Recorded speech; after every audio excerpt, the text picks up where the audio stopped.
What's going on, guys? Treasured up here in the garage with the R6. For today's video, let's talk about the pre-season checklist. Pre-season, pre-riding checklist for not just the R6, but all bikes in general. I have previously done a video on a quick pre-season checklist to do on your motorcycle before you get on out there and start riding. Guys, I understand. I totally understand. It's freaking nice out. Finally, you want to get out there, you want to start riding. However, please, for 5 to 10 minutes, maybe even less, take the time to look over your bike before you do head out on that first long ride or first ride in general, just to make sure that everything on your bike is good to go. I have previously done a video, I believe last year, April, I think almost a year since I did that video. I am going to queue up that video on the pre-season checklist for your motorcycle right now. Go ahead and watch it, get that done before you go out for a ride, guys. For today's video, let's talk about a maintenance pre-season checklist before you start riding. Firstly, I like to say whatever bike you have, whatever year, model, or anything like that, whatever you have, always check your owner's manual for on what and when things need to get done. If you're riding more often than not, you'll probably need to do more maintenance because you're using the bike. However, don't forget that if a bike is put away or even months throughout the winter season, you won't need to do as much maintenance, but it's always good to just double check before you head out there. Step number 1, walk around your bike. Check for any sort of fluid leaks, whether it be coolant, brake fluid, oil, anything. Just take a look around your bike, have a walk around, and just double check that things are the way they were when you put them away. When checking for leaks, there are 3 main areas that you want to look at. 1, the oil drain plug. 2, the rad or around the rad area. And number 3 is your fork seals. Another quick thing you can check while you do your walk around are your lights and signals. Make sure your headlights are working, your brake lights are working, and that your mirrors and nothing has any sort of damage to it, obviously while it's stored. Also, a big thing that I've noticed, and I've done this myself, is double checking your registration and your insurance. Sometimes you just want to get out there and get riding and you forget, oh my God, I've been riding for a month without insurance because I thought it ended on this month and it ended 2 months ago. No, that didn't happen to me. Regardless, make sure everything is up to date and you have the proper paperwork and you're ready to go. Step number 2 is the battery. Now remember, the battery has been sitting for months now. I've got my battery right over there. It's on a trickle charger. Hopefully you had yours on a trickle charger as well, so that once you take that battery, put it back in the bike, you can get that bike started on the first try.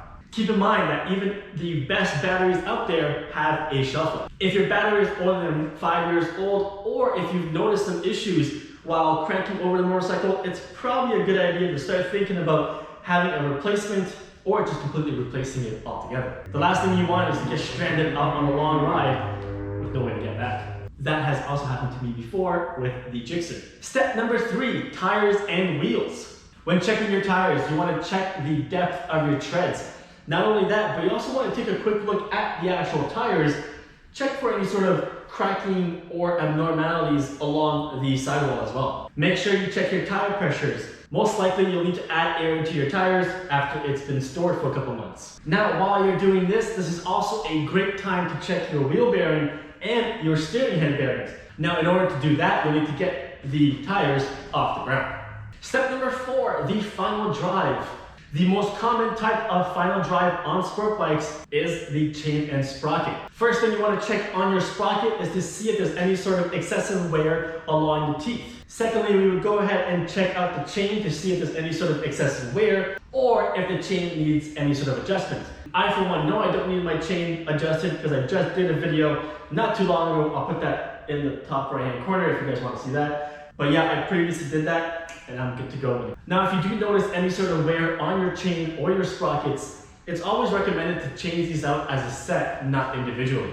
And finally, when it comes to the final drive, clean and lube that chain. Once again, I previously did a video on lubing and cleaning your chain, so I'm actually going to go ahead and put that in the right hand corner. Regardless, all the video links will be down in the description below as well. Step number 5, the brakes. Let's check the brake pads, front and in the rear, and double check how much material we have on them. For most modern bikes, when it comes to the calipers, you can actually just peek into the side and see how much wear there is on the pads. However, at this time, you might also want to take off the calipers and actually do a good clean of them as well. I might actually be doing a video on that soon. Step number 6, fluids. Always remember that your bike's fluids need to be changed regularly.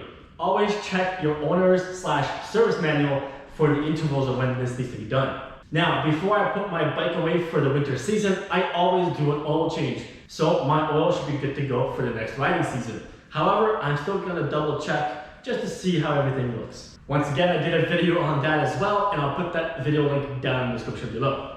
Now, generally, the oil should be changed at least once a year, but that also depends on how much you ride.